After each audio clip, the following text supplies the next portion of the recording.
গুরুত্বপূর্ণ শব্দ আছে যা বোঝা আমাদের কাছে খুব গুরুত্বপূর্ণ, এবং এই তিনটি শব্দের নিজস্ব অর্থ আছে।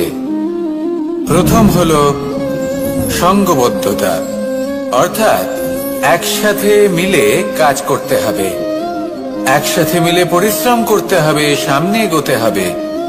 এরকম করতে পারলে আপনার শক্তি বৃদ্ধি পাবে, আপনার ক্ষমতা বৃদ্ধি পাবে, আপনি এগোতে পারবেন এবং অনেক দূরে যেতে পারবেন। দ্বিতীয় হলো আত্মবিশ্বাস। হেরে যাওয়া বস্তুও আবার জিতে নিতে পারবেন। যদি আপনার নিজের আত্মবিশ্বাস থাকে তাহলে আপনি কখনো পরাজিত হবেন না। এবং তৃতীয় হলো অহংকার। জয়লাভ করার পরেও কিন্তু এটা আপনাকে পরাজিত করতে পারে। সেই জন্য জীবনে সঙ্গবদ্ধ হন, আত্মবিশ্বাস রাখুন, কিন্তু কখনোই অহংকার করবেন না। এই অহংকার আপনার থেকে সবকিছু কেড়ে নিতে পারে। এই অহংকারের জন্যই মথুরাপতি কংস নিজের পতনের দিকে অগ্রসর হয়েছিলেন। এই অহংকারকে ত্যাগ করুন আর আমার সাথে ভালোবেসে বলুন, রাধা রাধা। এই সংসারে সব থেকে বেশি কঠিন কাজ কোনটা? কেউ বলবেন যুদ্ধ করা, কেউ বলবেন ধন অর্জন করা, আবার কেউ বলবেন জ্ঞান অর্জন করা সব থেকে বেশি কঠিন। এবার প্রত্যেক ব্যক্তির নিজস্ব অভিজ্ঞতা আছে, আর সেই অনুসারে তার নিজস্ব একটা উত্তর আছে। সাধারণভাবে দেখতে গেলে এই সংসারে সব থেকে কঠিন হলো তপস্যা করা, অর্থাৎ সব কিছু ত্যাগ করে তপস্যায় নিজেকে বিলীন করে দেওয়া। এবার এর থেকে বেশি কঠিন এই সংসারে আর কি বা হতে পারে? এই সংসারে, এই সমাজে, নিজের পরিবারের মধ্যে থেকেও ধৈর্য ধরে সামনে অগ্রসর হওয়া, এটা হলো সব থেকে কঠিন কাজ। কারণ যখন আপনি তপস্যা করেন তখন সেখানে আপনার ধৈর্য ভাঙার মতো কেউ থাকেন না, না কোনো বন্ধু, না কোনো আত্মীয়, না কোনো শত্রু, কেউ না। কিন্তু যখন আপনি এই সমাজে, এই পরিবারে থাকেন, কোনো না কোনো ব্যক্তি এসে আপনার ধৈর্যের বাঁধ ভেঙে দেওয়ার ক্ষমতা রাখেন। তারা আপনার ধৈর্যের বাঁধ ভেঙে দেয়, আর কখনো কখনো তারা অনিচ্ছাকৃতভাবেই সেটা করে থাকেন। কারণ তাদের মানসিকতা আপনার থেকে আলাদা, তাদের কর্ম আপনার থেকে আলাদা, তাদের দৃষ্টিভঙ্গি আপনার থেকে আলাদা, জীবন যাপন আপনার থেকে আলাদা। সেক্ষেত্রে আপনি ধৈর্যচ্যুত হন, প্রসন্নতা আপনার থেকে ছিনিয়ে নেওয়া হয়। সেই জন্য এই সংসারে, এই পরিবারের থেকেও ধৈর্য ধরে সামনে অগ্রসর হওয়া কোনো পর্বতের শিখরে গিয়ে তপস্যা করার থেকেও অনেক বেশি কঠিন। আর যে ব্যক্তি এই সমাজেই, এই পরিবারে, সেই সকল মানুষের মধ্যে থেকে গিয়েও ধৈর্য ধরে অগ্রসর হতে থাকেন, যারা এই কাজটা শিখে নিতে পারেন, তারাই কিন্তু জীবনে আনন্দ লাভ করতে পারেন। এই ধৈর্যই শেষে আপনার জীবনে প্রসন্নতা বহন করে আনবে। তাই ধৈর্য ধরে জীবনের পথে অগ্রসর হন আর আমার সাথে ভালোবেসে বলুন, রাধা রাধা। আমরা যখনই কোনো গাছের চারা রোপণ করি তখন সবার আগে পরীক্ষা করে দেখি যে যেখানে আমরা চারা রোপণ করতে চলেছি সেখানকার মাটি আদৌ উর্বর কি না, সেই মাটি সেই চারাকে বাড়তে সাহায্য করবে কিনা। যখন একটা চারা রোপণের আগে আমরা এত কিছু ভাবতে পারি, তাহলে কাউকে বিশ্বাস করার আগে আমরা কেন ভাবি না? জীবনে কখনো এই বিশ্বাসরূপী চারা কোথাও রোপণ করার আগে বোঝার চেষ্টা করুন যে যার ওপর আপনি বিশ্বাস করতে চলেছেন সে কি আদৌ আপনার বিশ্বাসের যোগ্য কি না। ভেবে দেখুন সেই ব্যক্তি ভবিষ্যতে গিয়ে আপনার বিশ্বাস ভাঙতে পারে কিনা। এটাও ভেবে দেখুন যে যাকে আপনি বিশ্বাস করতে চলেছেন তাকে আপনি বিশ্বাস করলে নিজের জীবনের উদ্দেশ্যে আপনি অগ্রসর হতে পারবেন কিনা। আর তার জন্য প্রয়োজন সঠিক সিদ্ধান্ত, পরখ করা, কোনটা উচিত কোনটা অনুচিত সেটা বোঝা। আর তাতে কিন্তু আপনি সন্দেহবাতিক হবেন না, তাতে আপনি আরো নিপুণ হয়ে উঠবেন। তাই যদি আপনি নিপুণ হয়ে উঠতে চান তাহলে বোঝার চেষ্টা করুন, পরখ করে দেখুন, কোনটা উচিত কোনটা অনুচিত বুঝুন। আর বিশ্বাস তখনই করুন যখন আপনি 100% নিশ্চিত হবেন যে সে বিশ্বাসের যোগ্য। আসুন আমার সাথে ভালোবেসে বলুন, রাধা রাধা। রাধা কখনো কখনো আমার জন্য বড়ই সুগন্ধি আতর নিয়ে আসে, পারিজাত ফুলের মালা নিয়ে আসে আমার প্রসাধন করবে বলে, এবং আমার সব থেকে বেশি প্রিয় মাখন নিজে হাতে বানিয়ে আনে আমাকে নিজে হাতে খাইয়ে দেবে বলে, সবকিছু আমাকে প্রসন্ন করবে বলে। কিন্তু আপনি কখনো ভেবেছেন যে এই আতর কিভাবে বানানো হয়? সহস্র ফুলের পাপড়ি একসাথে পিষে নিতে হয়, তারপরে তার থেকে যে রস নিঃসৃত হয় সেই রস দ্বারাই আতর তৈরি।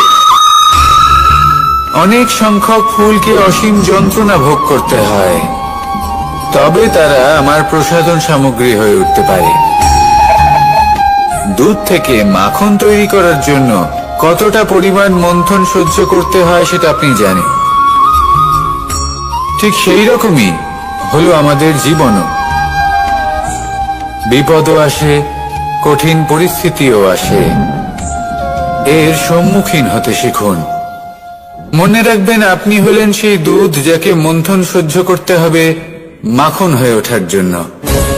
মনে রাখবেন আপনি হলেন সেই ফুলের মতন যাদের পিষ্ট হতে হবে সুগন্ধি আতর হয়ে ওঠার জন্য, যাকে এই সংসার পছন্দ করে।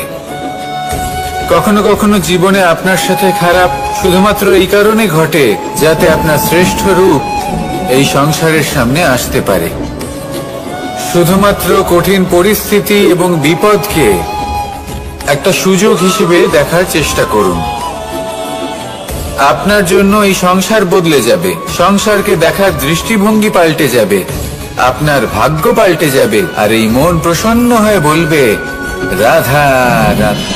পাশা নামক এই খেলাটি আপনারা নিশ্চয়ই খেলেছেন, না খেলে থাকলে দেখেছেন, আর যদি দেখেও না থাকেন তাহলে নিশ্চিত রূপে শুনেছেন। মহাভারতের এই মহাযুদ্ধ কোথাও না কোথাও এই পাশা নামক খেলার কারণে হয়েছিল। পাশার এই বিচিত্র খেলা, দান, এইসবের কারণে কেউ নিজের মাথায় রাজ মুকুট পরিধান করেছিলেন, আবার সেখানে পরাজিত হওয়ার জন্য কাউকে বনবাসও ভোগ করতে হয়েছিল। কিন্তু এই খেলা সমাপ্ত হওয়ার পরে সমস্ত ঘুঁটি আর এই পাশার ছক একই পুটলিতে স্থান পেল। এটাই হলো আমাদের জীবন। এই সংসারে আমরা জয় পরাজয়ের বিষয়ে এতটাই ভাবি, এত চিন্তা করি যে এই জীবনের খেলার আনন্দটাই উপভোগ করতে পারি না। আর অবশেষে কি হয়? কেউ জয়ী হন, কেউ পরাজিত হন, কিন্তু দুজনেই একই স্থানে পৌঁছে যান। প্রত্যেক ব্যক্তি মৃত্যুর পরে একটি নির্দিষ্ট স্থানেই পৌঁছতে বাধ্য, কিন্তু ততক্ষণ এই জীবন, এই খেলা, তার আনন্দ উপভোগ করুন। এই সংসারে সেই ব্যক্তি শ্রেষ্ঠ স্থানে পৌঁছতে পেরেছেন যিনি এই সংসারকে প্রকাশ প্রদান করেছেন, যিনি কখনো জয় পরাজয় এ বিষয়ে ভাবেননি, শুধু এই জীবনের খেলার আনন্দ উপভোগ করেছেন। এটাই আপনিও করুন, আর আমার সাথে ভালোবেসে বলুন, রাধা রাধা। প্রত্যেক মানুষ নিজের জীবনে দুঃখ অনুভব করেন। প্রত্যেকের দুঃখ আলাদা হতে পারে। কারোর মনে এই দুঃখ থাকে যে সে তার বাবা মায়ের সব ইচ্ছে পূরণ করতে পারেননি। কেউ এটা ভেবে দুঃখ পান যে সে চিরকাল সদাচার করেছেন, সৎকর্ম করেছেন, কিন্তু তাও তাকে দুরাচারী বলে মনে করা হয়। কেউ এটা ভেবেও দুঃখ পান যে তার সামনে যে ব্যক্তি রয়েছেন তার চোখে তিনি শত্রু হয়ে উঠেছেন বা দুষ্ট হয়ে উঠেছেন, যেখানে তিনি হয়তো কোনো অনুচিত কাজই করেননি। এবার এই সমস্ত বিষয় নিয়ে ভেবে নিজের ব্যক্তিত্ব নিয়ে সন্দেহ প্রকাশ করবেন না। যদি নিজের ব্যক্তিত্ব নিয়ে কোনো সন্দেহ থেকে থাকে, তাহলে কর্ম সংক্রান্ত প্রশ্ন করুন যে আপনি যা করেছেন তাতে কি উচিত ছিল, কি অনুচিত ছিল। যেটা প্রয়োজন সেটা এটা বোঝার যে আপনার অন্তর্মন, আপনার বিবেক আপনাকে কি বলছে, আর আপনার অন্তর্মন আর আপনার বিবেক আপনাকে যেটা করতে বলবে শুধু সেটাই করুন।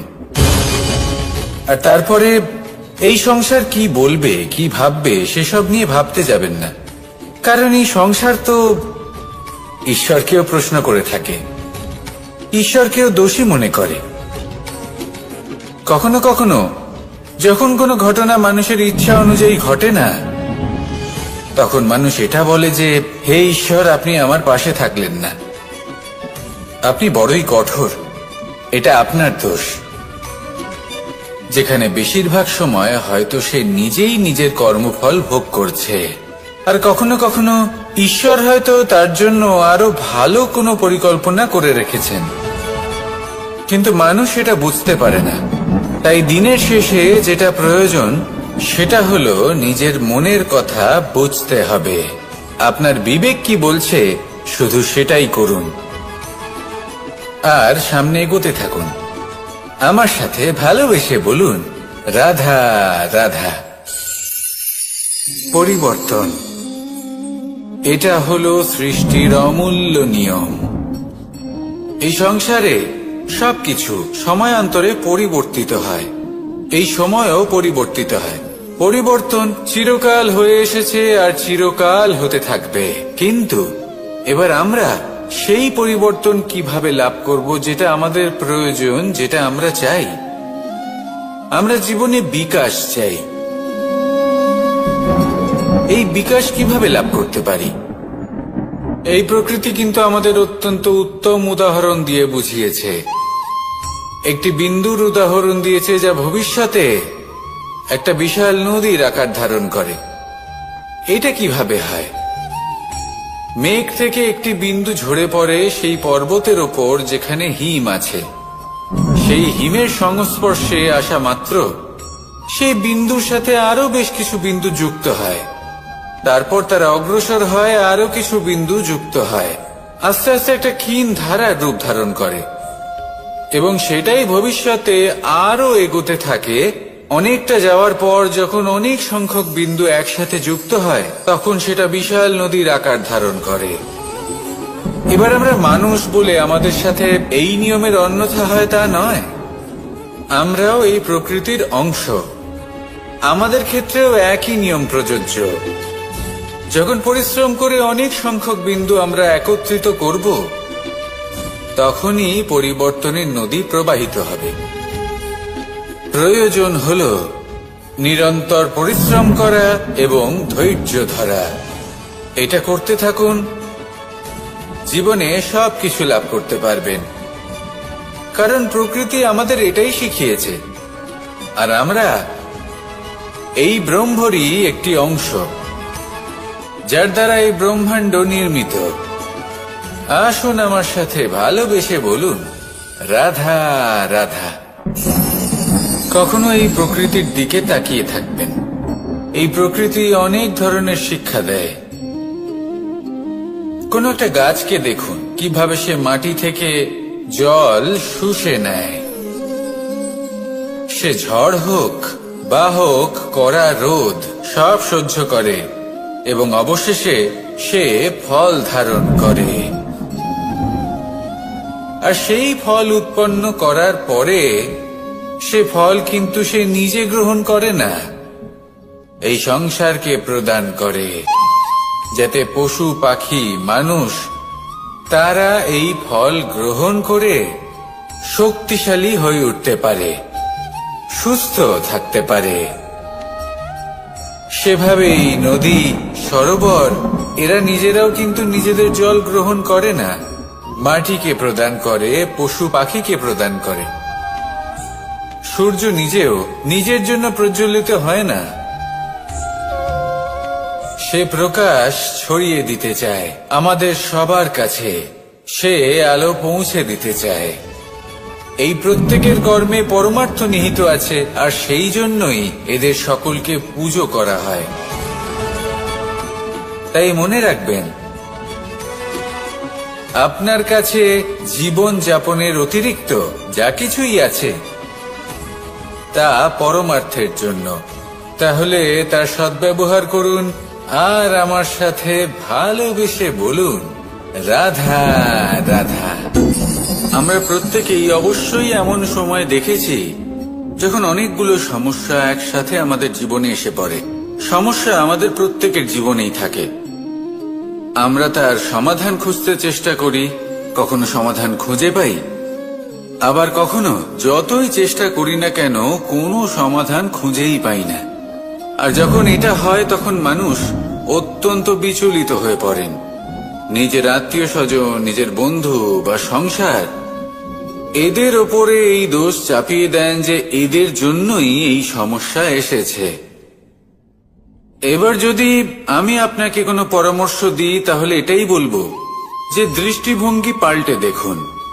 এই দৃষ্টিভঙ্গি দিয়ে দেখুন যে এই সংসারে যে সমস্যায় আসুক না কেন তার জন্য কেউ দোষী নয়, না আপনি না অন্য কেউ।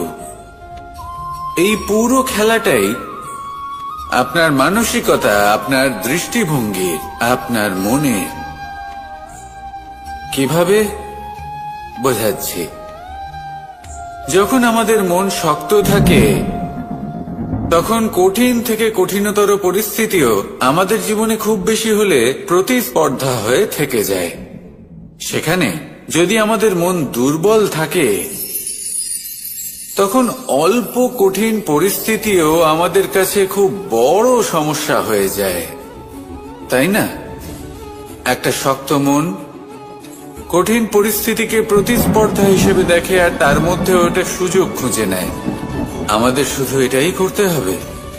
এই সংসারে অন্য কাউকে দোষী মনে করলে আপনার সমস্যা দূর হয়ে যাবে না।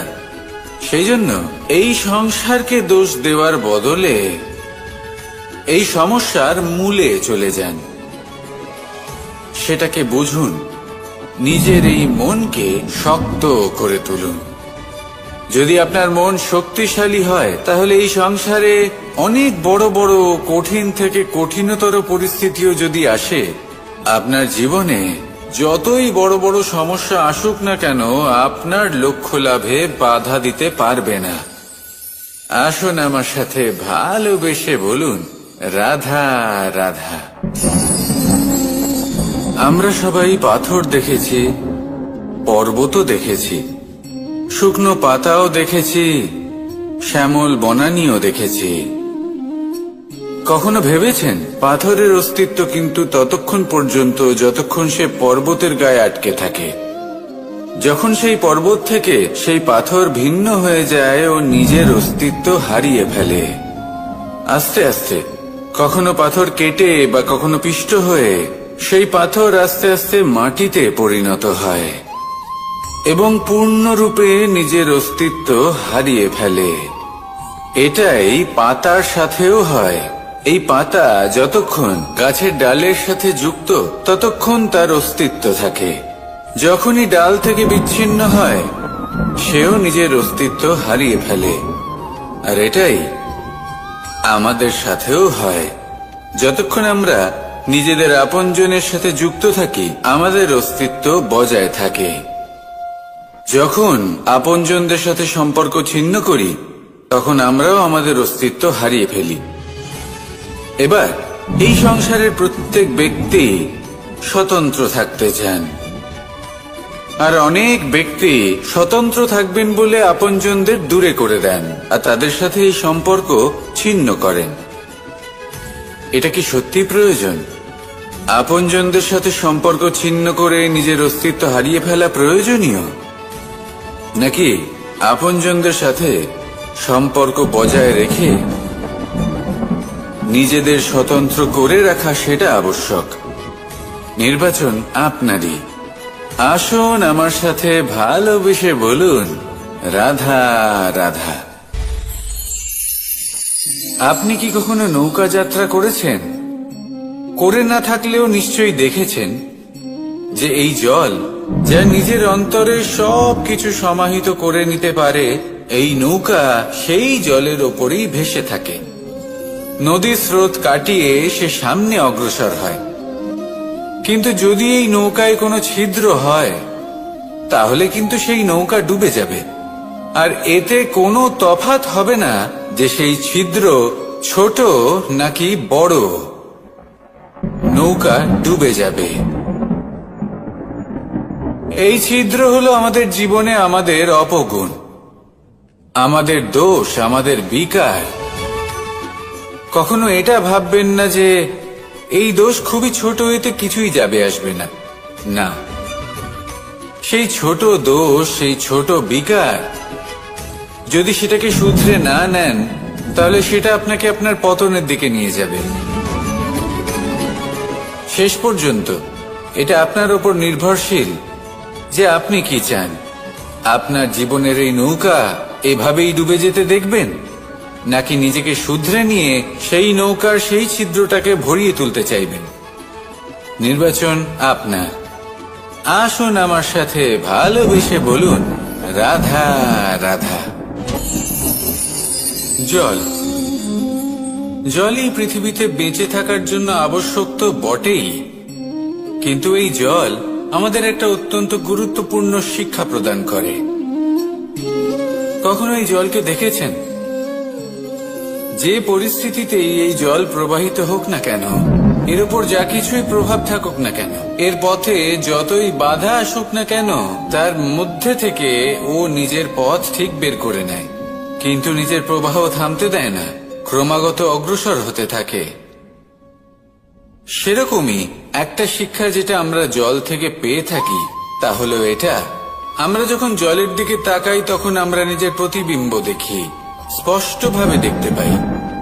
কিন্তু তখনই দেখতে পাই যখন এই জল শান্ত থাকে, স্থির থাকে। যদি এই জল অশান্ত হয়ে থাকে, স্থির না হয়, তাহলে আমরা এতে নিজের প্রতিবিম্ব দেখতে পাই না। এটাই আমাদের মনের সাথেও হয়ে থাকে। যখনই জীবনে কোনো সংকট আসে, যদি আমরা শান্ত মনে, স্থির মনে সিদ্ধান্ত নিই, তাহলে সেটা এমন একটা শীতল সিদ্ধান্ত হবে যেটা আমাদের ভবিষ্যৎকে একটা শ্রেষ্ঠ স্থানে নিয়ে যাবে। যদি এই মন অশান্ত হয়, বিচলিত হয়, পীড়িত হয়, দুঃখিত হয়ে থাকে, রুষ্ট হয়ে থাকে, তাহলে অনেক সময় আমরা এমন সিদ্ধান্ত নিই যেটা আমাদের জন্য অনুচিত প্রমাণিত হয়। যখন আপনি ক্রুদ্ধ ছিলেন বা দুঃখের বশে ছিলেন, তখন অনেক সময় হয়তো এমন সিদ্ধান্ত নিয়েছেন যেটার জন্য ভবিষ্যতে আপনি অনুশোচনা করেছেন। এবার দেখুন, এই আবেগগুলো থেকে আমরা পালাতে পারবো না, কিন্তু এই আবেগগুলো আপনার উপর কতটা প্রভাব ফেলবে সেটা আমরা অবশ্যই ঠিক করতে পারি। এই মনকে আমরা নিয়ন্ত্রণ করতে পারি। এটাই করুন, চিন্তা করুন, এই মনকে শান্ত রাখুন, স্থির হতে চেষ্টা করুন, আর তারপরে সিদ্ধান্ত নিন। আসুন আমার সাথে ভালোবেসে বলুন, রাধা রাধা। এই সংসারে ভৌতিক বস্তুরও নিয়তি আছে। যারাই এই সংসারে আসে বা উৎপন্ন হয়,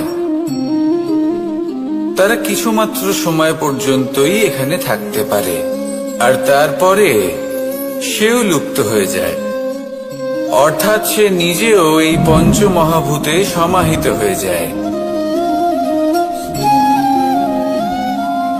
আমাদের সাথেও ঠিক এটাই হয়।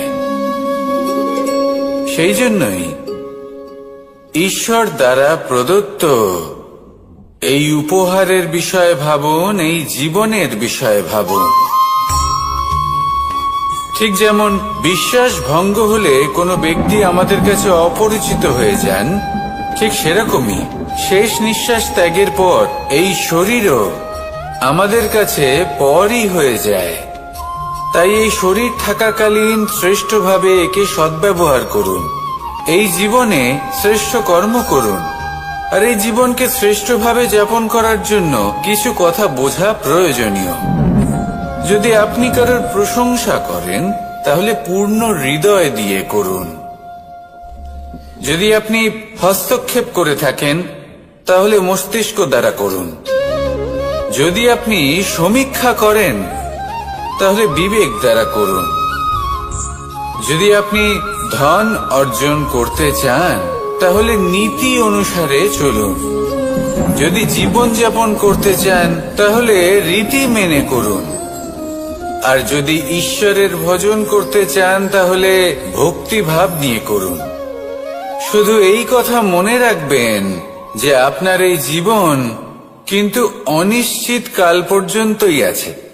কতক্ষণ আছে সেটা কেউ জানে না। তাই কিছু মুহূর্ত যেটা যাপন করতে আমরা এখানে এসেছি সেখানে ক্রোধ, অহংকার, ঈর্ষা এইসব আবেগের কি গুরুত্ব বলুন তো? এগুলো ত্যাগ করুন। মানুষকে ক্ষমা করতে শিখুন। আস্তে আস্তে বিশ্বাস করতে শিখুন। এই সংসারে নিঃস্বার্থভাবে প্রেম করতে শিখুন আর সবার মধ্যে আনন্দ বিতরণ করুন। তাই এই সব গুণ যদি আপনি আত্মসাৎ করতে পারেন তাহলে আপনার জীবনে শুধু আনন্দ এবং আনন্দই বিরাজমান হবে। আসুন আমার সাথে ভালোবেসে বলুন, রাধা রাধা। এবার কখনো কখনো জীবনে আমাদের মনে হয় যে চতুর্দিকে শুধুমাত্র অন্ধকারই হয়ে আছে। প্রত্যেকেরই তা কখনো মনে হয়। আর তখনই আমাদের নিরাশ হলে চলবে না, আমাদের দুঃখী হলে চলবে না। সেই সময় আমাদের খুঁজতে হবে নিজেদের আশেপাশে, চতুর্দিকে আর কোথাও না কোথাও আমরা প্রকাশ অবশ্যই দেখতে পাব। আশার একটা কিরণ অবশ্যই দেখতে পাব। কেউ এমন একটা কর্ম করেন যেটা দেখে আমরা প্রেরিত হয়ে যাই। আর এমন কোন কর্ম যদি আপনারা করেন তাহলে সেই কর্ম আপনার মনকে প্রসন্ন ভাব, আনন্দ এবং ভালোবাসার দ্বারা ভরিয়ে তুলবে। আপনার অন্তরের সেই অন্ধকারের অন্ত করবে, দুঃখেরও অন্ত করবে। আর এই মন প্রসন্ন ভাব নিয়ে বলবে, রাধা রাধা। দেখতে গেলে এই সংসার বড়ই সুন্দর, কিন্তু আসল সত্যি এটাই যে সংসারে সবকিছু নশ্বর। যেটা কাল ছিল তা আজ নেই, যা আজ আছে তা কাল ছিল না, আর যা আজ আছে তা কালও থাকবে না। প্রত্যেক মানুষকেই যথাসময়ে কালের কাছে মাথা নত করতে হয়। এই রূপের বিনাশ করে বার্ধক্য, প্রাণের বিনাশ করে মৃত্যু। আলস্য, ঈর্ষা ধর্মের বিনাশ করে, আর ক্রোধ বিনাশ করে সম্পর্কের। কিন্তু এরকম একটা অনুভূতি আছে যা একাই সমস্ত গুণ বিনাশ করতে সক্ষম হয়, আর সেটা হলো অহংকার। তাই জ্ঞানকে নিজের কাছে আসতে দিন, কিন্তু অহংকারকে কখনোই নয়। কারণ যদি এই অহংকার আপনার কাছে চলে আসে তাহলে জীবনে যা কিছু আপনি অর্জন করেছেন, তা সে গুণ হোক বা হোক ধন, সে বন্ধু হোক বা হোক আনন্দ, সবকিছু শেষ হয়ে যাবে। রাধা রাধা। এই পাথর দেখতে পাচ্ছেন আপনি? কত গোল, কতটা চকচকে। বাচ্চাদের অনেক সময় এটা নিয়ে খেলতে ভালো লাগে, আর কেনই বা লাগবে না। কতটা সুন্দর আর মসৃণ এটা। কিন্তু আপনি কি কখনো ভেবে দেখেছেন এই পাথর আগে কি ছিল? কোন বিশাল আকার পর্বত, কোন বিশাল আকার পাথরের একটা বড় ভেঙে যাওয়া অংশ বিশেষ, যেটা কোনোভাবে নদীতে পড়ে নদীর ধারার সাথে বইতে থাকলো, মাটির সাথে ঘর্ষণ হলো, বালির কণার সাথে ঘর্ষণ হতে থাকলো, আর তারপর ধীরে ধীরে এই আকার পেল। এবার আমরাও এই পাথরের মতোই। তাই মনে রাখবেন, আপনার ব্যক্তিত্ব, আপনার এই স্বরূপ ঈশ্বরের দেওয়া কখনোই নয়। হ্যাঁ, প্রকৃতি অবশ্যই আপনাকে জন্ম দিয়েছেন, কিন্তু আপনি নিজে নিজের ব্যক্তিত্বের রচয়িতা, আর আপনি তা রচনা করেন কঠিন পরিস্থিতির মুখোমুখি হয়ে, সংকটের ধারা পার করে। তাই আপনিও এই পাথরের মতো নিরন্তর চেষ্টা করতে থাকুন, নিজের অস্তিত্ব বজায় রাখুন, এই অস্তিত্বকে মহান করতে থাকুন, আর আমার সাথে ভালোবেসে বলুন, রাধা রাধা। বর্ষাকালে যখন ভয়ানক বৃষ্টি হয়, তীব্র গতিতে যখন হাওয়া চলে, তখন আপনি নিশ্চয়ই দেখেছেন যে পাখিরা, যাদের বাসা মাঝে মাঝে ভেঙে পড়ে, নষ্ট হয়ে যায়, কিন্তু আপনি কি কখনো সেই পাখিদের বিলাপ করতে দেখেছেন? কখনো নয়। যখনই সেই বৃষ্টি থেমে যায়, তারা আবার একটু একটু করে খড়কুটো জোগাড় করে তাদের বাসা বানিয়ে ফেলে, নিজের সংসার সেই রকমই বানিয়ে দেয় যেমন আগে ছিল। এমন কেন? কারণ এই ঝড়ের তাণ্ডবের সাথে সেই পাখিদের কোনো বোঝাপড়া করারই নেই। তারা শুধু সেটাই করতে থাকে যেটা তাদের হাতে আছে, আর সেটাই হলো, আর এটাই হলো সুখী জীবনের মূল মন্ত্র। যেটা আপনার হাতে নেই, তা নিয়ে বিলাপ করে আপনার কোনো লাভ হবে না। মনোসংযোগ তাতেই করুন যা আপনার হাতে রয়েছে। যা বদলে গেছে তাকে আপনি আবার বদলাতে পারবেন না, কিন্তু যা আপনি বদলাতে পারবেন তাতে মনোসংযোগ করুন। এই জীবনে একটু ধনাত্মক হয়ে উঠুন, দেখবেন সব শুভ হবে। রাধা রাধা।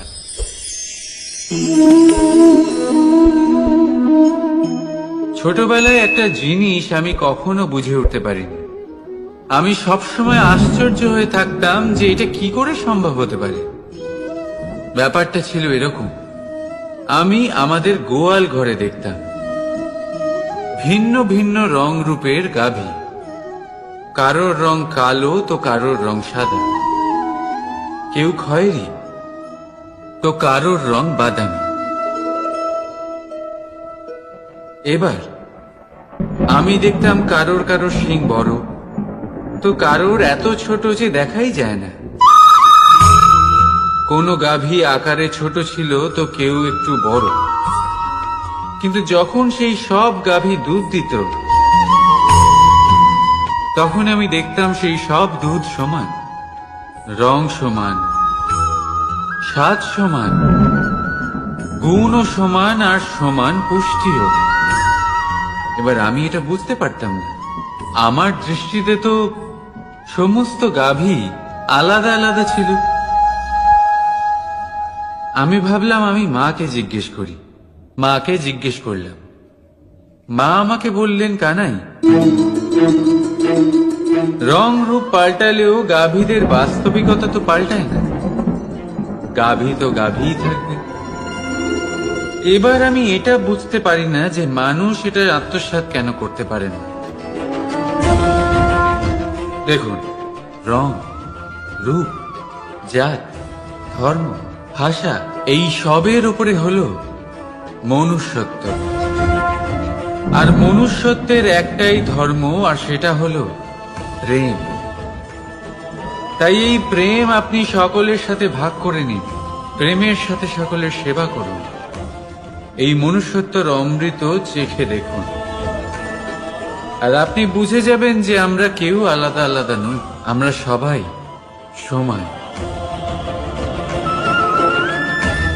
রাধা রাধা।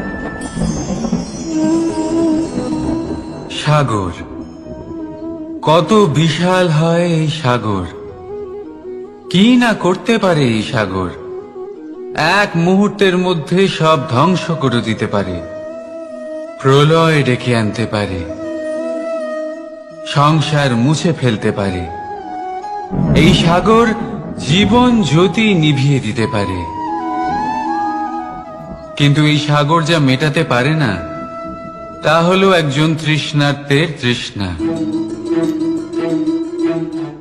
অন্যদিকে এই ঘোড়া, যা এতটাই ছোট যে গোপিনীরা একসঙ্গে অনেকগুলো নিয়ে চলতে পারে, কিন্তু এই ছোট ঘোড়া অনেকের তৃষ্ণা মেটাতে পারে। এবার বলুন, জল সাগরেও আছে, আবার এই ঘোড়াতেও। তাহলে পার্থক্য কোথায়? এখানে পার্থক্য হলো তাদের আচরণের মধ্যে। একজন মাটির মধ্যে মিষ্টি জল ধরে রাখে, তো আরেকজন নিজের নোনা জলের আঘাতে যে কাউকে মাটিতে মিশিয়ে দিতে পারে। আপনি কি হতে চাইবেন?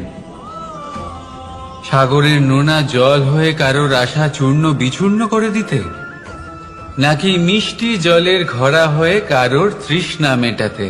সিদ্ধান্ত আপনার। রাধা রাধা। কতবার এমন হয়, আপনি কোনো কাজ করার জন্য কাউকে দায়িত্ব দেন, কিন্তু সেই ব্যক্তি সেই কাজ সম্পন্ন করতে পারে না, অসম্পূর্ণ রেখে দেয়, অথবা ঠিকভাবে করতে পারে না। এবার এই পরিস্থিতিতে কি হয়? আপনি ক্রুদ্ধ হয়ে যান, তার উপরে আপনি রেগে যান, তাকে তিরস্কার করেন, আর তারপরে সেই কাজ সম্পন্ন করতে আপনি নিজেকেই নিযুক্ত করেন, আর শেষ পর্যন্ত সেই কাজ সম্পন্ন হয়েই যায়। এবার এই বিষয়ে সমস্যা সেই ব্যক্তির চেষ্টায় নয়, সমস্যা আপনি যে সেই ব্যক্তিকে ভরসা করলেন তার ছিল। আমরা অন্যের প্রতি ভরসা করাকে প্রথম পদক্ষেপ বানিয়ে, আর নিজের উপরে বিশ্বাসকে শেষ সম্বল। কিন্তু তার বদলে এটাই হওয়া উচিত যে নিজের উপরে ভরসাকে আমরা প্রথম পদক্ষেপ বানাই, তাকে নিজের সহায় মানতে হবে। যদি আপনি এমন করেন, তাহলে পরিণাম আরো সুখকর, আরো আনন্দদায়ক হবে। তাই মনে রাখবেন, এই সংসারে আপনার সব থেকে বড় ভরসা আর কেউ নেই। এই সংসারে আপনার সব থেকে বড় রক্ষাকর্তা আর কেউ নেই, বরং আপনি নিজেই। রাধা রাধা। আসুন আপনাকে একটা প্রশ্ন করছি, সোনা আর লোহার মধ্যে তফাৎ কি? এবার বেশিরভাগ লোকের উত্তর এটাই হবে যে সোনা বহুমূল্য, সোনার মূল্য লোহার থেকে অনেক বেশি। এটা ঠিক, কিন্তু আমাদের এটা বলা ঠিক হবে না যে সোনা আমাদের সাজগোজের কাজে লাগে, আমাদের আরো বেশি সুন্দর দেখায়। অন্যদিকে লোহা সেই সৈনিকদের ঢাল ও তলোয়ার হয়ে তাদের রক্ষা করে, যারা আমাদের প্রাণকে রক্ষা করেন। এই সৈনিক না থাকলে আমাদের প্রাণও থাকবে না। এবারে বলুন, সোনার মূল্য বেশি হওয়াতে কি লোহার মূল্য কমে যায়? কখনোই নয়। ঠিক সেইভাবে এই জীবনে আপনি যতই চেষ্টা করুন, কিছু না কিছু এমন থেকে যাবে যা আপনি কখনোই পাবেন না, আর সেই কারণে নিজেকে অক্ষম মনে করা অনুচিত।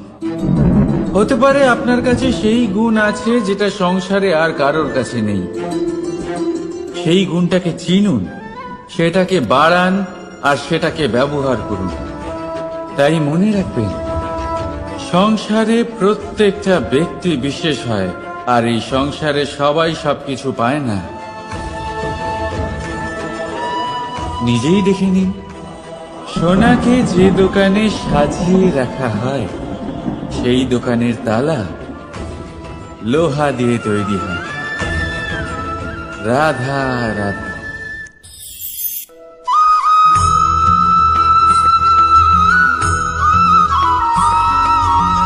মানুষের মানসিকতা এমন হয় যে সে যতটা করে আশা করে যে তার থেকে অনেক বেশি তার বদলে সে পাবে। দেখুন, সবকিছুই আপনার ভাবনা চিন্তার উপর নির্ভর করছে। আপনি যদি ফলের বিষয়ে ভেবে কর্ম করতে থাকেন তাহলে সেটা অনুচিত। জীবনের আসল আনন্দ হলো নিজের কর্ম করতে থাকা, ফলের চিন্তা করা উচিত নয়। যদি আপনি এরকম ভাবেন যে আমি এতটা করছি, আমার এতটা পাওয়া উচিত, সেই ভাবনা অনুচিত। যদি আপনি সেবার মানসিকতা নিয়ে কর্ম করতে থাকেন, কর্মচক্রে প্রবাহিত হন, যদি আপনি এমন ভাবনা রাখেন যে আমি এতটা পাচ্ছি তাই এর থেকে অনেক বেশি আমি কর্ম করব, তাহলে নিশ্চিত রূপে আপনি যতটা করছেন তার থেকে অনেক বেশি আপনি পাবেন। আপনার আশার থেকে অনেক বেশি আপনি পাবেন। শুধু জীবনে অনেক বেশি কাজ করতে থাকুন, ফলের চিন্তা করবেন না। আর মনে রাখবেন, এই ভাবনাই সব থেকে বড় বীজ। কর্মের উপর বিশ্বাস রাখুন। জীবনে যা যা আপনি চান সবই সুখময় হবে। আসুন আর আমার সাথে ভালোবেসে বলুন, রাধা রাধা।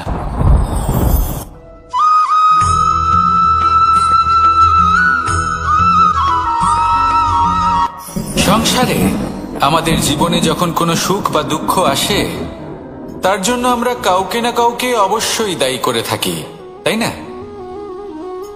এই ব্যক্তি আমাদের সাথে এরকম কাজ করেছেন তাই আমার সাথে এমন হলো।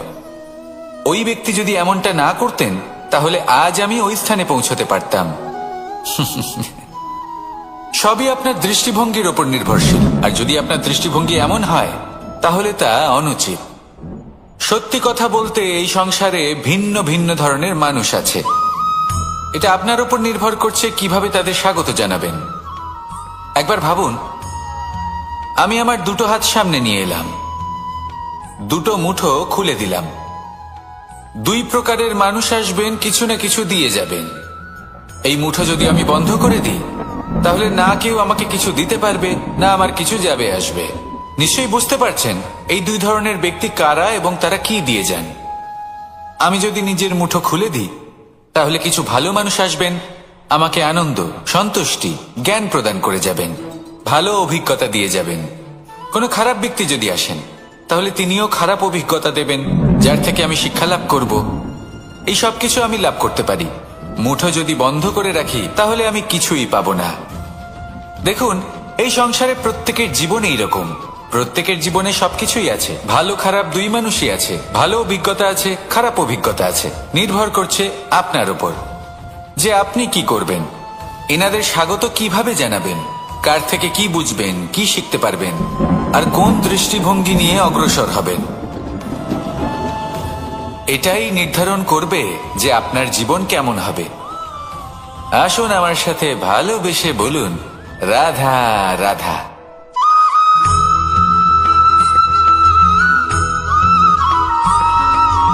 ফিরে আসছিলেন এবং তাদের ফেরার পথে হঠাৎ করে কোথাও থেকে একটি বাছুর চলে এলো। এই দুই বোন ভয়ভীত হয়ে গেলেন আর তাদের হাত থেকে সেই আটা পড়ে গেল, মাটিতে মিশে গেল। এবার এই পুরো ঘটনাক্রমে যদি কারোর বিন্দুমাত্র লাভ হয়ে থাকে, বিন্দুমাত্র আনন্দ পেয়ে থাকে, তাহলে সে কে? সেই ছোট বোন, যিনি মাঝে মাঝেই গমের দানা তুলছিলেন এবং খাচ্ছিলেন। কিছুটা হলেও উনি আনন্দ লাভ করেছিলেন। এবার এরকমই হলো আমাদের জীবনে ভক্তি এবং ভালোবাসা সংক্রান্ত বিষয়। মানুষ নিজের জীবনের দৈনিক কাজে এতটাই ব্যস্ত হয়ে পড়েন, প্রত্যেকদিন শুধু কাজ কাজ কাজ কাজ করতে থাকেন, আর তাতে ভক্তি এবং ভালোবাসার জন্য সময় বার করতেই পারেন না। দেখুন, জীবনে ভক্তি আর প্রেমের এই যে ছোট ছোট মুহূর্ত আছে, এগুলো যদি আপনি যাপন করতে পারেন তাহলে তাতেই আপনি তৃপ্তি লাভ করবেন। বাকি সবই আপনার ব্যর্থ বলেই মনে হবে। জীবনে যখনই আপনি কোনো কাজ করবেন, ঈশ্বরের প্রতি সমর্পিত হয়ে সেই কাজ করুন। আর যখনই সময় পাবেন তাহলে সেই সময় নিজের আপনজনদের দিন, যাদের আপনি ভালোবাসেন, তাদের প্রতি যত্নবান হন, তাদের শুভাকাঙ্ক্ষী হন। এই প্রেম আর ভক্তির ছোট ছোট মুহূর্তগুলো আপনার জীবনকে চরিতার্থ করে তুলবে। আসুন আমার সাথে ভালোবেসে বলুন, রাধা রাধা।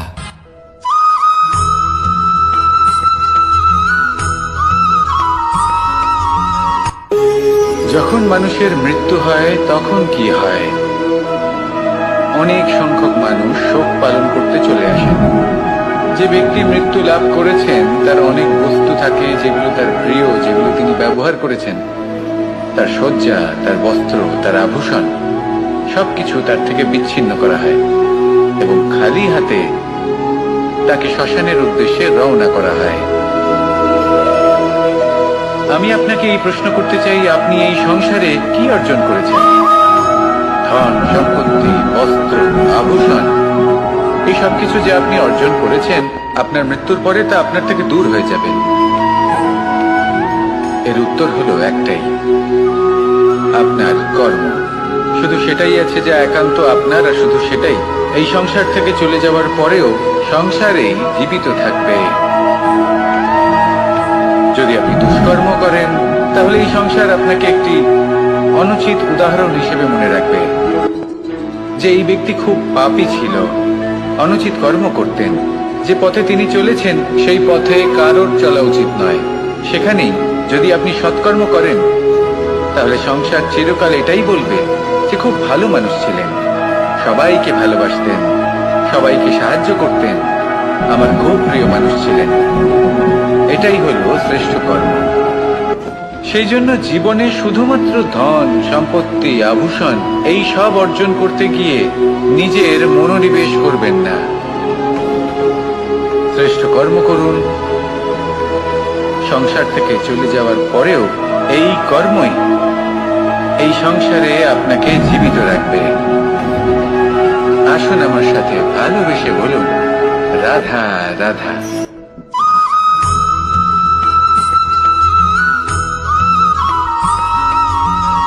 পুরুষার্থ। শাস্ত্রে 4 ধরনের পুরুষার্থের কথা বলা হয়েছে। প্রথম হলো ধর্ম। আপনি কি জানেন এই ধর্ম আসলে কি?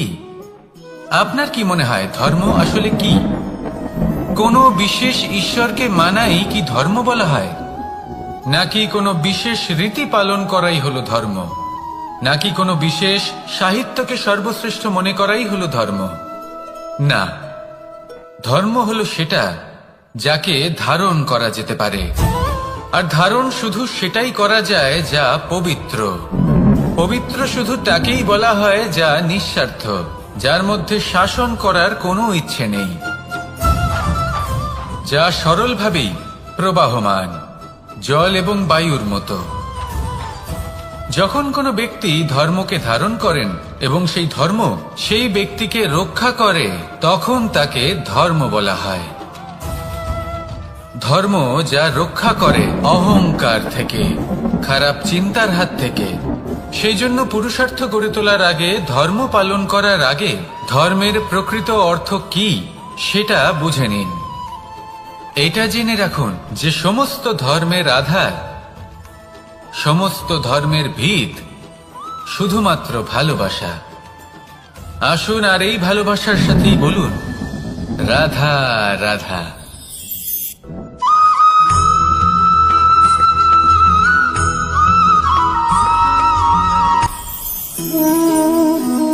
শক্তি এক অত্যন্ত বিচিত্র বস্তু, বা বলতে পারেন অনুভূতি। পিতা সবসময় চান যেন তিনি তার শক্তি পুত্রকে। আসুন আপনাকে সহজে বোঝাই। যদি আপনি সুপাত্র হন আর আপনাকে শক্তি দেওয়া হয়, তাহলে আপনি সেই শক্তির গুরুত্ব বুঝবেন, কোথায় সেই শক্তি প্রয়োগ করা উচিত সেটা বুঝবেন।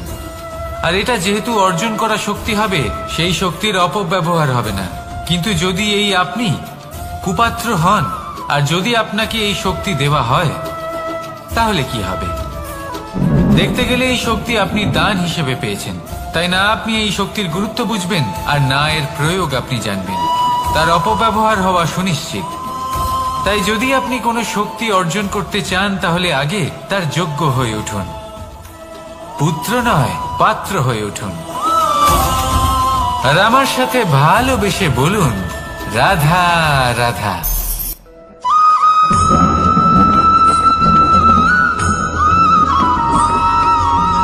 কথায় আছে যে এমন কোনো অক্ষর নেই যার দ্বারা কোনো মন্ত্র হয় না, এমন কোনো বনস্পতি নেই যা নিজেই একটা ঔষধি নয়, পৃথিবীর এমন কোনো ব্যক্তি নেই যার মধ্যে কোনো যোগ্যতা থাকে না। শুধু প্রয়োজন হলো যে ব্যক্তিকে আমরা খুঁজে চলেছি তাকে সঠিকভাবে চিনে নেওয়া। যদি তার যোগ্যতা, তার বিশেষত্ব আমরা বুঝতেই না পারি, তাহলে আর লাভ কি রইল? এই সংসারে এমন অনেক ব্যক্তি রয়েছেন যারা ছোট ছোট অসফলতার কারণে আপনাকে এটা বলে দেবে যে আপনি কোনো কাজের নন, আপনি হলেন মূর্খ, আপনি কিছুই করতে পারবেন না। এইসব কথায় কখনোই বিশ্বাস করবেন না, কারণ আপনি এবং প্রত্যেকটি জীব এই পরমাত্মা এবং এই প্রকৃতির সৃষ্টি, যা অত্যন্ত বিশেষ। যদি আপনাকে উদাহরণ দিই তাহলে একদিকে আছে তরোয়াল, একটা বড় লম্বা তরোয়াল যার দ্বারা যুদ্ধ করা যায়, জয়লাভ করা যায়। আর অন্যদিকে রয়েছে একটা ছোট্ট সূচ, কিন্তু যে কাজ একটা ছোট্ট সূচ করতে পারে তা একটা তরোয়াল দ্বারা সম্ভব নয়। এর অর্থ হলো এটাই যে প্রত্যেকটা রচনা অত্যন্ত অমূল্য এবং অত্যন্ত বিশেষ হয়। তাহলে বিশ্বাস রাখুন যে আপনি অত্যন্ত বিশেষ একজন, আর প্রেমের সাথে বলুন রাধা রাধা।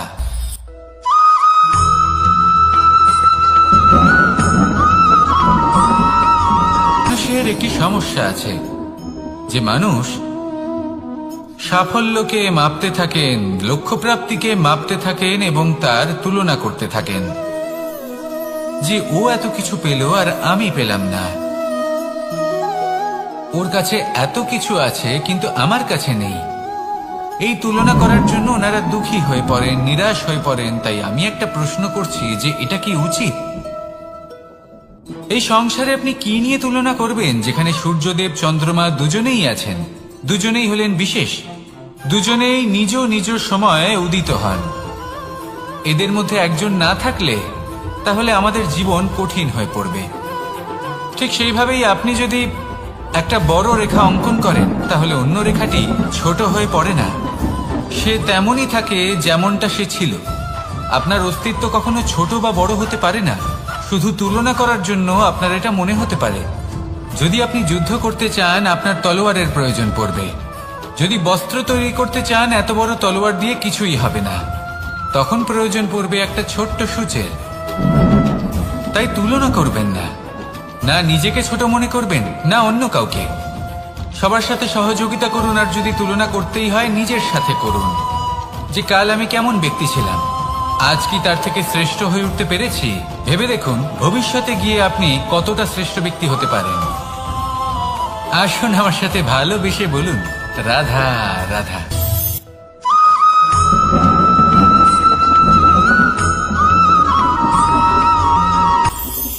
এটা হলো ধান গাছ।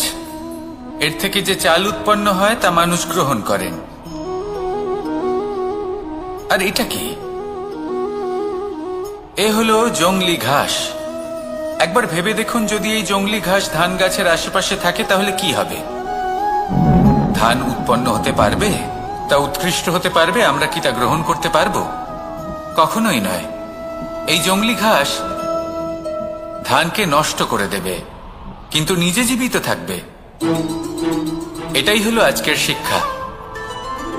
এই সংসারে যদি আপনি নীতির পথে চলতে চান, উচিত কর্ম করতে চান, সংসারকে সেবা করতে চান, তাহলে জংলি ঘাসের মতো ব্যক্তিদের থেকে সবসময় দূরে থাকতে হবে।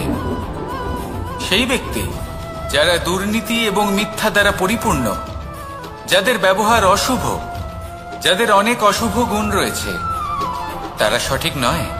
সেই সকল ব্যক্তি যাদের চরিত্র অত্যন্ত দুষ্ট হয়, তারা হয় শুভ চরিত্রের ব্যক্তিকে একদম নষ্ট করে দেয়, নয় নিজের মতো বানিয়ে তোলে। তাই যদি আপনি নীতির পথে চলতে চান, এই সংসারের জন্য শুভ কর্ম করতে চান, তাহলে সেই সঙ্গ লাভ করুন যে সঙ্গ জ্ঞানে পরিপূর্ণ, যাদের মধ্যে অনেক গুণ আছে, যাদের থেকে প্রতিদিন কিছু শিখতে পারবেন। এমন ব্যক্তির সাথে জীবন অতিবাহিত করুন। দুরাচারীদের থেকে দূরে থাকুন, তবেই এই মন প্রসন্ন হয়ে বলবে রাধা রাধা।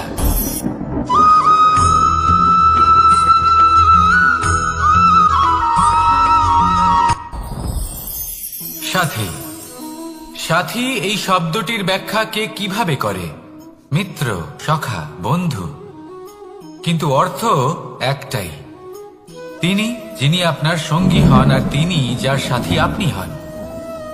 এবার সব থেকে বড় প্রশ্ন হলো এটাই যে তিনি কে হতে পারেন যাকে আপনি আপনার সাথী বলে মেনে নিতে পারেন, নিজের সখা, নিজের মিত্র, নিজের বন্ধু মেনে নিতে পারেন। আপনার সাথী হলেন তিনি যিনি দুঃখের সময় আপনার পাশে থাকবেন, আপনার হাত ধরে থাকবেন। আপনার সাথী হলেন তিনি যার হাত আপনি নিজের সুখের দিনে ধরে থাকবেন। সেই সাথীরই হাত ধরুন যিনি দুঃখে সবসময় আপনাকে সাহায্য করার জন্য তৎপর হয়ে থাকেন, আপনার পাশে থাকেন, আর যাকে সুখের দিনে আপনি আপনার সাথে রাখতে পারেন। আর যখন আপনার সাথে আপনার এই সাথী থাকবে তখন আপনি এটা বুঝবেন যে যখন জীবনে দুঃখ আসে তখন এই দুঃখ কমে যায়, সবার মধ্যে ভাগ হয়ে যায়। আর যদি তখন সুখ আসে তাহলে সেটা সবার উপস্থিতিতে আরো বেড়ে যায়। এটাই হলো প্রেম, এটাই হলো ভালোবাসা, এটাই হলো সঙ্গ। যেমন সম্পর্ক আমার আর রাধার মাঝে। তাহলে আসুন আর আমার সাথে ভালোবেসে বলুন, রাধা রাধা।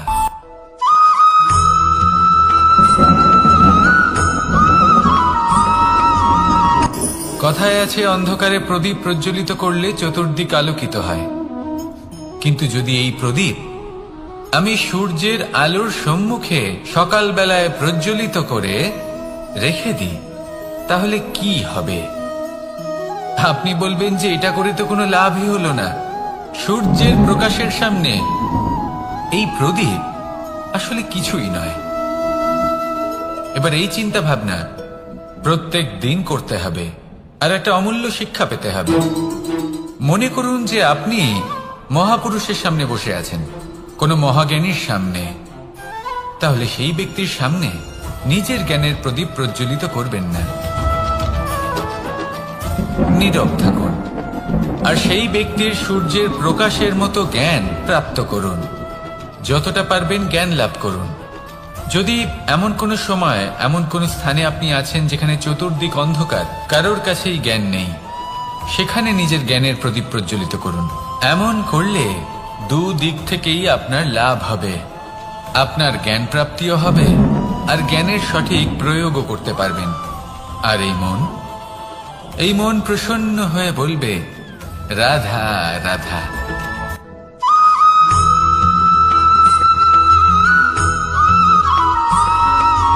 প্রত্যেক মানুষ নিজের জীবনে হীরক তথা হীরে এবং দর্পণ এই দুই দেখেছেন। এই দুই হলো সাদা এবং এরা দুজনেই আলোর প্রতিফলন ঘটায় এবং এরা দুজনেই উজ্জ্বল হয়ে ওঠে। আপনি হয়তো মনে মনে ভাবছেন যে এটা কি ধরনের তুলনা করছি। একটা হীরে তো রত্ন, তার মূল্য দর্পণের থেকে অনেক গুণ বেশি। কিন্তু হীরে থাকাতে দর্পণের মূল্য কিন্তু কোনো অংশে কমে যায় না, তাই না? মানুষ যখন হীরে নিজের হাতে নেয় তখন সবার আগে কি খোঁজে? দর্পণ, যাতে তার মধ্যে দিয়ে দেখে সে বুঝতে পারে যে সেই হীরে আদৌ তার শোভাবর্ধন করছে কিনা, তাকে ভালো দেখাচ্ছে কিনা, প্রসাধনের জন্য সেটা ব্যবহার করা ঠিক হবে কিনা।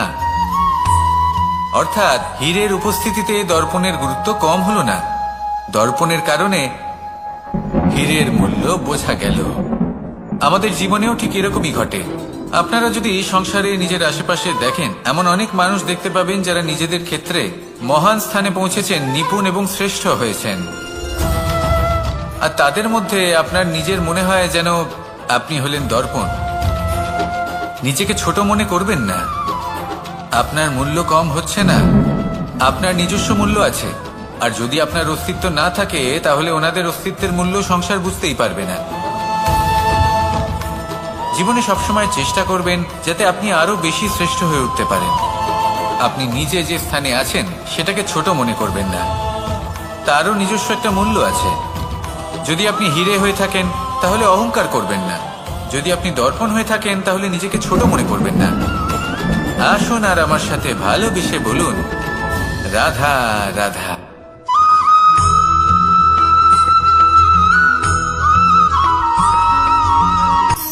শক্তি শক্তি অর্জন করা এতটা কঠিন নয় যতটা শক্তি লাভ করার পরে সেই শক্তি সামলানো কঠিন হয়। কারণ যেই মানুষ শক্তি লাভ করে তার মনে গর্ববোধ জন্মায়, জন্মায় অহংকার, জন্মায় জেদ। তাই শক্তি প্রাপ্ত করার সাথে বিনম্র থাকাও অত্যন্ত আবশ্যক। আর এটা আমাদের শেখা উচিত বৃক্ষের থেকে। বৃক্ষ যা আমাদের ফল দেয়, বৃক্ষ যা যত ফল দেয় ততটাই ঝুঁকে যায়। আমরা পাথর মারি ওই বৃক্ষের থেকে ফল প্রাপ্ত করার জন্য। সেই পাথরের মার সহ্য করেও বৃক্ষ আমাদের ফল দেয়। কোনো গর্ববোধ নেই, কোনো অহংকার বোধ নেই। আর সেই জন্য এই বৃক্ষের পুজো করা হয়। এটাই হলো মাহাত্ম্য শক্তির সাথে বিনম্রতার। যদি এই শক্তি সৃজন করে থাকে, সাহায্য করে থাকে, সম্বল হয়ে থাকে, তবেই সেই শক্তি উপযুক্ত। আর নয়তো সেই শক্তি একদিন আপনাকে আসক্ত অবশ্যই করবে। তাহলে শক্তি অবশ্যই অর্জন করুন, কিন্তু তার সাথে সেই শক্তি সামলানোর মতো বিবেকও আপনাকে অবশ্যই জাগ্রত করতে হবে। তাহলে আসুন আমার সাথে ভালোবেসে বলুন রাধা রাধা।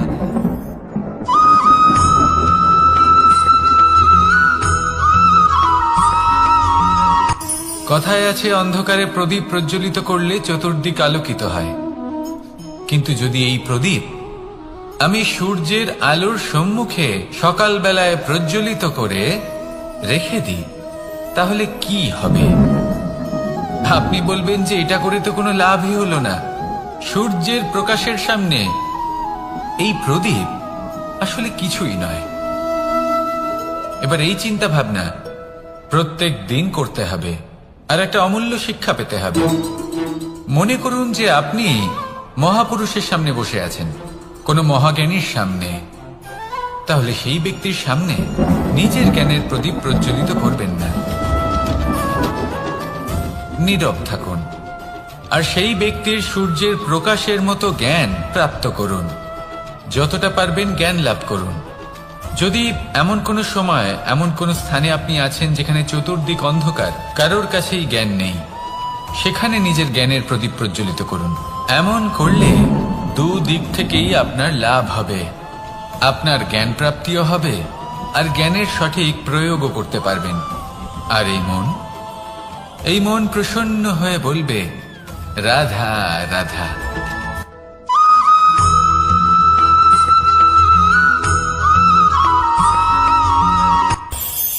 এই সংসারে আমরা প্রকাশ কোথা থেকে পাই? এর উত্তর বড়ই সরল। ভোরে যখন সূর্যোদয় হয় তখন প্রকাশের কিরণ আমাদের ঘরে এসে পৌঁছয়। এইভাবেই আমরা প্রকাশ লাভ করি। এবার এই প্রকাশের আলোতেই আমরা সারাদিনের কাজ সম্পন্ন করি। সন্ধে হয়ে যায়, সূর্যাস্তও হয়ে যায়।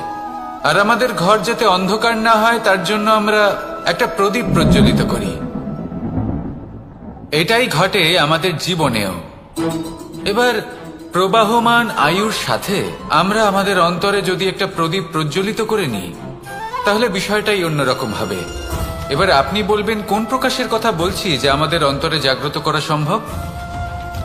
আমাদের আত্মার মাঝে প্রেমের প্রকাশ জাগ্রত করার কথা বলছি। কারণ আমাদের এই জীবন এও হলো দিনের আলোর মতো। আজ প্রকাশ আছে, কিন্তু কোনোদিন অবশ্যই অস্ত হবে। কিন্তু অস্ত হবার আগে যদি আমরা আমাদের আত্মার মাঝে প্রেমের এই প্রকাশ উজ্জ্বলিত করে নিই, তাহলে আমাদের সন্ধ্যাকালও আমরা আনন্দে এবং প্রেমে যাপন করব। তাহলে আসুন আর আমার সাথে ভালোবেসে বলুন রাধা রাধা।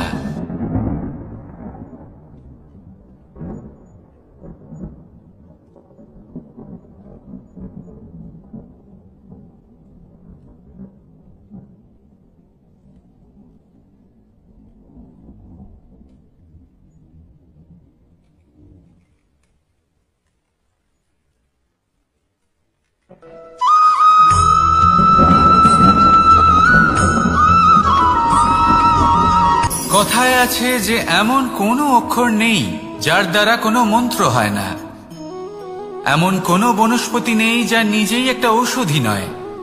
পৃথিবীর এমন কোনো ব্যক্তি নেই যার মধ্যে কোনো যোগ্যতা থাকে না। শুধু প্রয়োজন হলো যে ব্যক্তিকে আমরা খুঁজে চলেছি তাকে সঠিকভাবে চিনে নেওয়া। যদি তার যোগ্যতা, তার বিশেষত্ব আমরা বুঝতেই না পারি, তাহলে আর লাভ কি রইল? এই সংসারে এমন অনেক ব্যক্তি রয়েছেন যারা ছোট ছোট অসফলতার কারণে আপনাকে এটা বলে দেবে যে আপনি কোনো কাজের নন, আপনি হলেন মূর্খ, আপনি কিছুই করতে পারবেন না। এইসব কথায় কখনোই বিশ্বাস করবেন না, কারণ আপনি এবং প্রত্যেকটি জীব এই পরমাত্মা এবং এই প্রকৃতির সৃষ্টি, যা অত্যন্ত বিশেষ। যদি আপনাকে উদাহরণ দিই তাহলে একদিকে আছে তরোয়াল, একটা বড় লম্বা তরোয়াল যার দ্বারা যুদ্ধ করা যায়, জয়লাভ করা যায়। আর অন্যদিকে রয়েছে একটা ছোট্ট সূচ, কিন্তু যে কাজ একটা ছোট্ট সূচ করতে পারে তা একটা তরোয়াল দ্বারা সম্ভব নয়। এর অর্থ হলো এটাই যে প্রত্যেকটা রচনা অত্যন্ত অমূল্য এবং অত্যন্ত বিশেষ হয়। তাহলে বিশ্বাস রাখুন যে আপনি অত্যন্ত বিশেষ একজন, আর প্রেমের সাথে বলুন রাধা রাধা।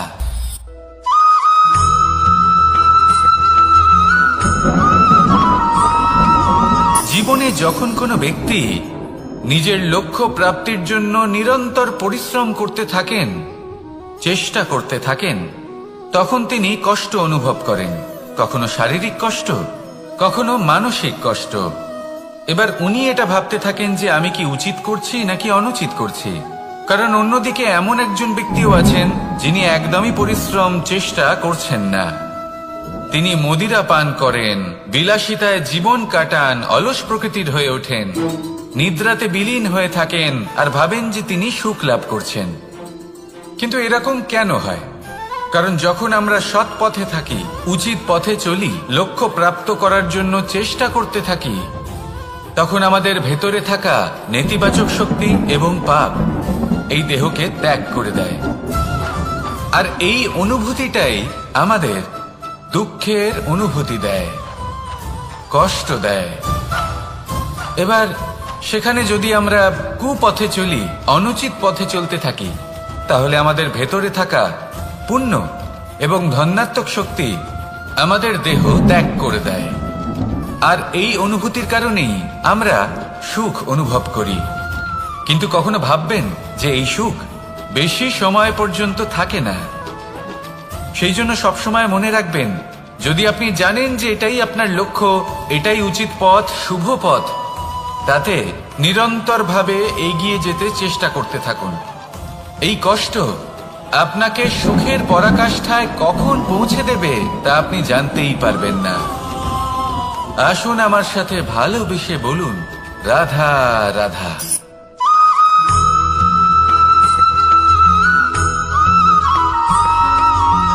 এই দড়িটা দেখুন, ছোট ছোট রেশম দ্বারা তৈরি, এটা সরু সুতো দ্বারা তৈরি হয়েছে এটা, আর এ অত্যন্ত কোমলও বটে। আর আপনি চাইলে এটা সোজাও করে দিতে পারেন, আর চাইলে এটা বেঁকিয়েও দিতে পারেন, আর যদি চান তাহলে এটা গোল গোল করে বেঁধে কোথাও রেখেও দিতে পারেন। এবার এই কোমল দড়ি যদি কোনো নিষ্ঠুর কঠিন পাথরে বারংবার জড়িয়ে দেওয়া হয়, তাহলেও তাকেও কাটতে পারে, নিজের ছাপ ছেড়ে যেতে পারে, সেটার আকারও বদলে ফেলতে পারে। এবার এর কারণ কি? এর কারণ হলো অভ্যাস আর নিরন্তর প্রচেষ্টা। যদি আপনিও চেষ্টা করেন আর নিরন্তর কর্ম করে যান, তাহলে আপনার প্রারব্ধ পাথরের মতো কঠিনই হোক না কেন, তাতে ভাঙন ধরিয়েও আপনি নিজের লক্ষ্যে অবশ্যই পৌঁছতে পারবেন। একটা গুরুত্বপূর্ণ কথা মনে রাখবেন, সুকর্মের অভ্যাস আর নিরন্তর প্রয়াস, এই হলো সাফল্যের মন্ত্র। তাহলে জীবনে এই মন্ত্র আনুন আর আমার সাথে ভালোবেসে বলুন রাধা রাধা।